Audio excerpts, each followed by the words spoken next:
உங்க கருத்துப்படியே நான் வரேன். நீங்க ஒரு இந்து, நீங்க வணங்குவது கிறிஸ்து. நீங்க கிறிஸ்தவர் ஆனால் இந்து. அதெல்லாம் இருக்கட்டும். ஆனா அந்த கிறிஸ்து இந்துவா? அவர் வெள்ளைக்கார கடவுள் தானே?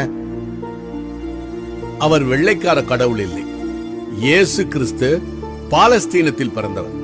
அது ஆசியா கண்டத்தில் இருக்கு. அவர் ஆங்கிலம் பேசவில்லை. அவர் பேசிய மொழி அரமேயம். இயேசு கிறிஸ்து என்பதற்கு இரட்சகர் என்று பெயர். அவர் உலக இரட்சகர் என்று வேதாகமம் சொல்லுகிறது. அப்போ நீங்க சொல்றபடி பார்த்தா அவர் இந்தியர்களுக்கு மாத்திரம் கடவுள் அல்ல, அவர் உலகத்தின் கடவுள் என்றால் ஏன் இந்தியாவில் அவரை முக்கியப்படுத்துறீங்க? இந்தியாவும் உலகத்துல தானே இருக்கு. இந்தியா இந்துக்களுக்கு மட்டுமே என்று சொன்னால், இந்தியாவை படைத்தது இந்து கடவுள் என்றால் வெளிநாட்டை படைத்தது யார்? இந்து மதம் என்றால் இந்திய மதம் என்று பொருள். உலகில் எங்கும் அமெரிக்க மதம், இங்கிலாந்து மதம் என்று ஒன்றுமே இல்லை. இப்படி நாம் பார்க்கும்போது கடவுள் பலராக தெரியும். எல்லா கடவுளும் ஒன்றுதானே? இல்லை, எல்லாருக்கும் ஒரே கடவுள்.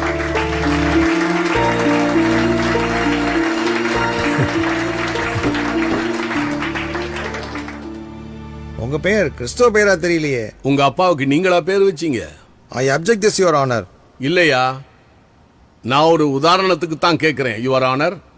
பப்ளிக் ப்ராசிக்யூட்டர், உங்க ஆன்சர்? என்னங்க நீங்க பேசுறது குதர்க்கமா இருக்க. அப்பாவுக்கு புள்ள எப்படி பேர் வைக்க முடியும்? அதே தான் நானும் கேட்கிறேன். கடவுளுக்கு மனிதர் பெயர் வைக்க முடியாது. நீங்கள் சொல்லுகிற பெயரெல்லாம் மனிதன் கடவுளுக்கு வைத்த பெயர். இயேசு என்று பெயரிடுவாயாக என்று பிதாவின் இடத்திலிருந்து கட்டளை வந்தது. இம்மானுவேல் என்று அழைக்கப்படுவார் என்றும் பிறப்பதற்கு முன்பாகவே பெயர் வைக்கப்பட்ட ஒரே கடவுள் இயேசு கிறிஸ்து. இந்து பெயர் கிறிஸ்தவ பெயர் என்று ஒன்று கிடையாது. மனிதனோ முகத்தை பார்க்கிறான், கடவுளோ இருதயத்தை பார்க்கிறார்னு பைபிள் சொல்லுது. என் பெயர் சிவஞானம். சிவம் என்றால் அன்பு. கடவுள் அன்பாய் இருக்கிறார் என்றும் கிறிஸ்துவே ஞானம் என்றும் வேதம் சொல்லுகிறது. ஐ மீன் த பைபிள். ஆகையால் என் பெயர் கிறிஸ்தவ பெயர் தான். என்னுடைய மகனின் பெயர் குமரன். பிதா, குமாரன், பரிசுத்தாவி. இப்படி பார்த்தால் அவனுடைய பெயரும் கிறிஸ்தவ பெயர் தான். கனம் பொருந்திய நீதியரசரான ஐயாவின் பெயர் வெங்கடாசலபதி. வெம் என்றால் பாவம், கடம் என்றால் கடப்பது, அசலம் என்றால் மலை. உதாரணம் ஹிமாச்சலம், விருதாச்சலம். பதி என்றால் புருஷர். மலையின் மேல் பாவத்தை கடந்த புருஷன்னு அர்த்தம். அப்படி பார்த்தால் அதுவும் கிறிஸ்தவ பெயர் தான். உங்களுடைய பெயர் நாராயணன். நார் என்றால் நீர், அயனம் என்றால் படுத்துக் கொண்டிருப்பது. ஆவியானவர் ஜலத்தின் மேல் அசைவாடிக் கொண்டிருந்தார் என்று வேதத்தின் 2வது வசனம் சொல்லுகிறது. நாராயணன் என்றால் பரிசுத்த ஆவி என்றும் அர்த்தம். This is for your kind information. நீங்கள் இப்படி பேசுவது மத பிரச்சாரம் இல்லையா? இது மத பிரச்சாரம் அல்ல. ஏனென்றால் கிறிஸ்தவம் மதம் அல்ல, அது அனுபவம். மதம் மனிதன் கண்டுபிடித்தது. இயேசு கிறிஸ்துவே என்னை பின்பற்றுங்கள் என்று சொன்னாரே தவிர என் மதத்தை பின்பற்றுங்கள் என்று சொல்லவில்லை. ஆன்மீகம் வேறு, மதம் வேறு. மதம் மனிதன் கடவுளை தேடுவது, ஆன்மீகம் என்பது கடவுள் மனிதனை தேடுவது. இதுதான் வித்தியாசம். நான் மதத்தை பற்றி பேசவில்லை, ஆன்மீகத்தை பேசுகிறேன். பானி, வெள்ளம், நீலு, வாட்டர், கங்கை, கூவம் எல்லாமே தண்ணீர் தான். இவை மதங்களின் பெயர்கள். எந்த தண்ணீர் நம்முடைய தாகத்தை தீர்க்கின்றதோ அது ஆன்மீகம்.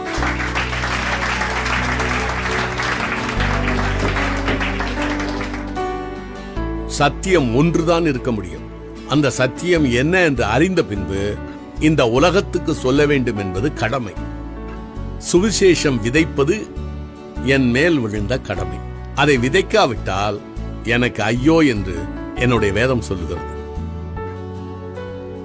இந்த உலகத்தில் நமக்காக பிறந்து, நமக்காக வாழ்ந்து, நமக்காக உபதேசம் செய்து, சிலுவையிலே அறையப்பட்டு மரித்து 3ஆம் நாள் உயிர்த்தெழுந்து செல்லும் போது பயப்படாதிருங்கள், சதா காலங்களிலும் நான் உங்களோடு கூடவே இருக்கிறேன் என்று சொன்னவர் இயேசு கிறிஸ்து.